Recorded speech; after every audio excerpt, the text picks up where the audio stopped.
ನಮಸ್ಕಾರ ಸ್ನೇಹಿತರೆ. For the very first time ಯಾರೆಲ್ಲ ನಮ್ಮ ವಾಹಿನಿಯನ್ನು ವಾಚ್ ಮಾಡ್ತಾ ಇದ್ದಾರೆ ಕೂಡಲೇ ಸಬ್ಸ್ಕ್ರೈಬ್ ಮಾಡಿ, ಹಾಗೆಯೇ ನಿಮ್ಮೆಲ್ಲ ಸ್ನೇಹಿತರಿಗೂ ಶೇರ್ ಮಾಡಿ. ನೋಡಿ, ಕರ್ನಾಟಕ ವಿಧಾನ ಪರಿಷತ್ನ ಪ್ರಶ್ನೋತ್ತರ ಅವಧಿಯಲ್ಲಿ ಟೀಚರ್ ರಿಕ್ರೂಟ್ಮೆಂಟ್ಗೆ ಸಂಬಂಧಪಟ್ಟಂತ ಪ್ರಶ್ನೆಗಳಿಗೆ ಎಜುಕೇಶನ್ ಮಿನಿಸ್ಟರ್ ಕೊಟ್ಟಿರ್ತಕ್ಕಂಥ ಉತ್ತರ ಅವೆಲ್ಲವೂ ಕೂಡ ಈ ಲಿಖಿತ ರೂಪದಲ್ಲಿ ಇದು ಬಂದಿರುವಂಥದ್ದು. ಸೊ ನಾವು ನಿನ್ನೆಯಷ್ಟೇ ಒಂದು ವಿಡಿಯೋ ಮಾಡಿ ಹೇಳಿದ್ದೆ. ಸೊ ಆರ್ಥಿಕ ಇಲಾಖೆ ಯಾವುದಕ್ಕೆ ಅಪ್ರೂವಲ್ ಪಾಸ್ ಮಾಡಿದೆ ಆ ಒಂದು ಹುದ್ದೆಗಳಿಗೆ ಮಾತ್ರ ನೋಟಿಫಿಕೇಶನ್ ಆಗುತ್ತೆ. ಅದನ್ನು ಬಿಟ್ಟು ಹೊರತುಪಡಿಸಿ ಆಗಿಲ್ದಿರತಕ್ಕಂಥದ್ದು ಬಹುತೇಕ ಅದು ಅನುಮಾನ ಇದೆ. ಬಟ್ ಆದ ನಂತರದಲ್ಲಿ ಆಗ್ಬೋದು ಅಂತ ಹೇಳಿದೆ ನಾನು.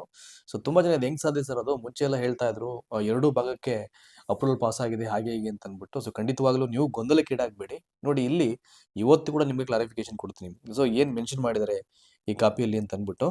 ನೋಡಿ, ನಾನು ಇಲ್ಲಿ ಬೇರೆ ಬೇರೆ ಡಿಪಾರ್ಟ್ಮೆಂಟ್ಸ್ ಬಗ್ಗೆ ಸಿಕ್ಕಿರತಕ್ಕಂಥ ಉತ್ತರದ ಬಗ್ಗೆ ನಾನು ಹೇಳಲ್ಲ.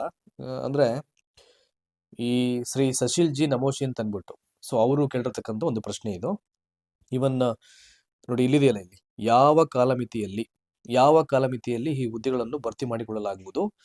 ಸೊ ಆರ್ಥಿಕ ಇಲಾಖೆಯು ಸಹಮತಿಸಿರುವಂತೆ 2024-25ನೇ ಸಾಲಿನ 1000 ಗ್ರಾಮ ಆಡಳಿತ ಅಧಿಕಾರಿಗಳ ನೇಮಕಾತಿ ಮಾಡಲಾಗಿರ್ತಾ ಇದೆ. ಇದನ್ನ ಹೇಳಿದರೆ 2025-26ನೇ ಸಾಲಲ್ಲಿ ಆರ್ಥಿಕ ಇಲಾಖೆಯು ಸಹಮತಿಸಿರುವಂತೆ ಸದರಿ ಹುದ್ದೆಗಳನ್ನ ಪ್ರಸಕ್ತ ಸಾಲಿನಲ್ಲಿ ಭರ್ತಿ ಮಾಡಿಕೊಳ್ಳಲಾಗುವುದು.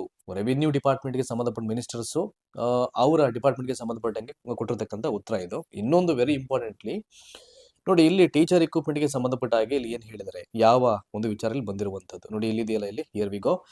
ಸರ್ಕಾರದ ಆದೇಶ ಸಂಖ್ಯೆ EP-230 PBS 2024 ದಿನಾಂಕ 7/10/2024ರಲ್ಲಿ, ಅಂದ್ರೆ ಲಾಸ್ಟ್ ಇಯರ್ 7/10/2024ರಲ್ಲಿ ಕಲ್ಯಾಣ ಕರ್ನಾಟಕ ಪ್ರದೇಶದ 7 ಜಿಲ್ಲೆಗಳಲ್ಲಿ, ಅರ್ಥ ಮಾಡ್ಕೊಳ್ಳಿ, ಕಲ್ಯಾಣ ಕರ್ನಾಟಕ ಪ್ರದೇಶಕ್ಕೆ ಸೀಮಿತವಾಗಿರ್ತಕ್ಕಂಥ ಅಥವಾ ಸಂಬಂಧಪಟ್ಟಂತ 7 ಜಿಲ್ಲೆಗಳಲ್ಲಿ ಖಾಲಿ ಇರತಕ್ಕಂಥ ಯಾವ ಹುದ್ದೆಗಳು?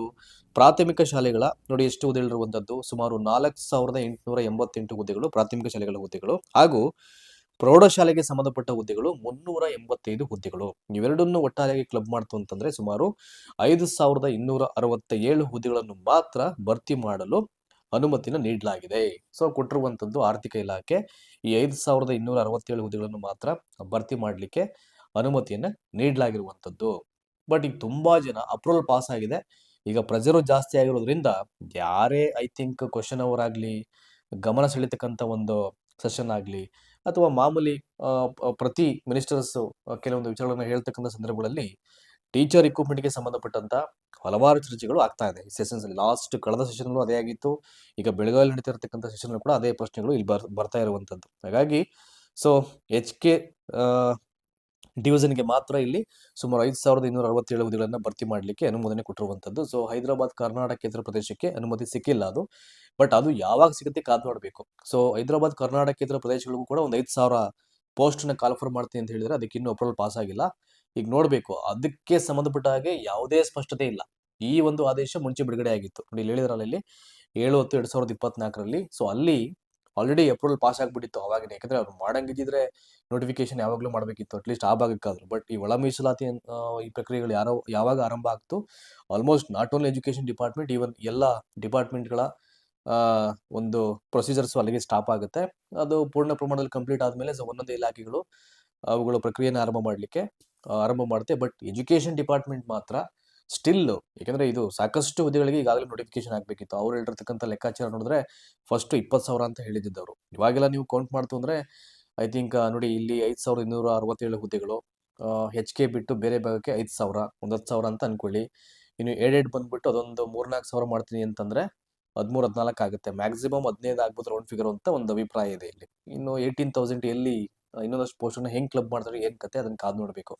ಆಮೇಲೆ ಅಸಿಸ್ಟೆಂಟ್ ಮಾಸ್ಟರ್ ಹುದ್ದೆಗಳು ಅಂತ ಏನ್ ಹೇಳ್ತಾರೆ, ಈ ಪ್ರೌಢಶಾಲೆಗೆ ಸಂಬಂಧಪಟ್ಟಿದ್ದು, ಮತ್ತೆ ಅದರಲ್ಲಿ ಕ್ಲಾಸಿಫಿಕೇಶನ್ ಮಾಡಬಹುದು. ಸಬ್ಜೆಕ್ಟ್ ಸಂಬಂಧಪಟ್ಟಂತ ಹುದ್ದೆಗಳನ್ನ ವರ್ಗೀಕರಣ ಮಾಡಬಹುದು, ಯಾವ್ಯಾವುದಕ್ಕೆ ಎಷ್ಟು ಅಂತ ಅಂದ್ಬಿಟ್ಟು. ಇವೆಲ್ಲವೂ ಪೂರ್ಣ ಪ್ರಮಾಣದಲ್ಲಿ ಗೊತ್ತಾಗಬೇಕು ಅಂತಂದ್ರೆ ಅದು ಅಫಿಷಿಯಲ್ ನೋಟಿಫಿಕೇಶನ್ ಬರಬೇಕು. ಯಾಕಂದ್ರೆ ತುಂಬಾ ಜನ ಕೇಳಿದ್ರಲ್ಲ, ಇಲ್ಲ ಸರ್ ಎರಡೂ ಭಾಗಕ್ಕೆ ಅಪ್ರೂವಲ್ ಪಾಸ್ ಆಗಿದೆ ಅಂತ ತುಂಬಾ ಜನ ಹೇಳಿದ್ರು. ನೋಡಿ, ಇಲ್ಲಿ ಕ್ಲಿಯರ್ ಕಟ್ ಆಗಿದೆ ಈ ಒಂದು ಕಾಪಿಯಲ್ಲಿ.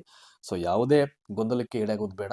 ಸೊ ಯಾರೇ ಏನೇ ಇನ್ಫಾರ್ಮೇಶನ್ಸ್ ಕೊಟ್ಟರು ದಯಮಾಡಿ ನೀವು ಒಂದ್ಸಲ ಅದನ್ನ ಕ್ರಾಸ್ ಚೆಕ್ ಮಾಡ್ಕೊಳ್ಬೇಕು, whether it is right or wrong ಅಂತ ಅಂದ್ಬಿಟ್ಟು. ಅವಾಗ ಏನಾಗುತ್ತೆ, ನಿಮಗೆ ಒಂದು ಕ್ಲಿಯರ್ ಪಿಕ್ಚರ್ ಅದು ನಿಮಗೆ ಗೊತ್ತಾಗ್ಬಿಡುತ್ತೆ. ಹಾಗಾಗಿ ಸೊ ನಾನಂತೂ ಬ್ಲೈಂಡ್ ಆಗಿ ಏನು ಹೇಳಲಿಕ್ಕೆ ಇಚ್ಛೆ ಪಡಲ್ಲ. ಇವನ್ ನನ್ನ TET ಬಗ್ಗೆ ನಿಮ್ಗೆ ಏನೇ ನಾನು ವಿಡಿಯೋಗಳನ್ನ ಪ್ರೊವೈಡ್ ಮಾಡಿದ್ರು, ಅಫಿಷಿಯಲ್ ನೋಟಿಫಿಕೇಶನ್ ಕೆಲವೊಂದಷ್ಟು ಕಟಿಂಗ್ಸ್ ನ ಇಟ್ಕೊಂಡು ಅಲ್ಲಿ ಏನ್ ಹೇಳಿದ್ರು, ಏನ್ ಮೆನ್ಷನ್ ಮಾಡಿದ್ರು, ಒಂದು ಗೆ ಸಂಬಂಧಪಟ್ಟದಾಗಿರ್ಬೋದು, ಪ್ರಮಾಣ ಪತ್ರಕ್ಕೆ ಸಂಬಂಧಪಟ್ಟದಾಗಿರ್ಬೋದು, ಎಲ್ಲವನ್ನ ಆ ಡಾಕ್ಸ್ ಇಟ್ಕೊಂಡು ನಿಮ್ಗೆ ಮಾಹಿತಿಯನ್ನು ಕೊಟ್ಟಿದ್ದೀನಿ. ಯಾಕಂದ್ರೆ ಬ್ಲೈಂಡ್ ಆಗಿ ಏನನ್ನು ಹೇಳಬಾರ್ದು, ಅದು ಇನ್ನೂ ದೊಡ್ಡ ತಪ್ಪಾಗುತ್ತೆ. ಸೊ ಹಾಗಾಗಿ ದಯಮಾಡಿ ಯಾರಿಗೆಲ್ಲ ಇದಕ್ಕೆ ಸಂಬಂಧಪಟ್ಟಂತ ಒಂದಷ್ಟು ಕನ್ಫ್ಯೂಷನ್ಸ್ ಇತ್ತು, ಈಗ ಅವ್ರಿಗೆಲ್ಲರೂ ಕ್ಲಿಯರ್ ಆಗಿದೆ ಅಂತ ಭಾವಿಸ್ತಾ ಈ ವಿಡಿಯೋ ಮುಗಿಸ್ತಾ ಇದ್ದೀನಿ. ಸೊ ಇದೇ ರೀತಿ ಅಪ್ಡೇಟ್ಸ್ಗೆ ತಪ್ಪದೆ ನಮ್ಮ ವಾಹಿನಿನ ಸಬ್ಸ್ಕ್ರೈಬ್ ಮಾಡಿ, ನಮ್ಮ ಕಂಟೆಂಟ್ ಇಷ್ಟ ಆದರೆ ಎಲ್ಲರಿಗೂ ಶೇರ್ ಮಾಡಿ. Thank you so much.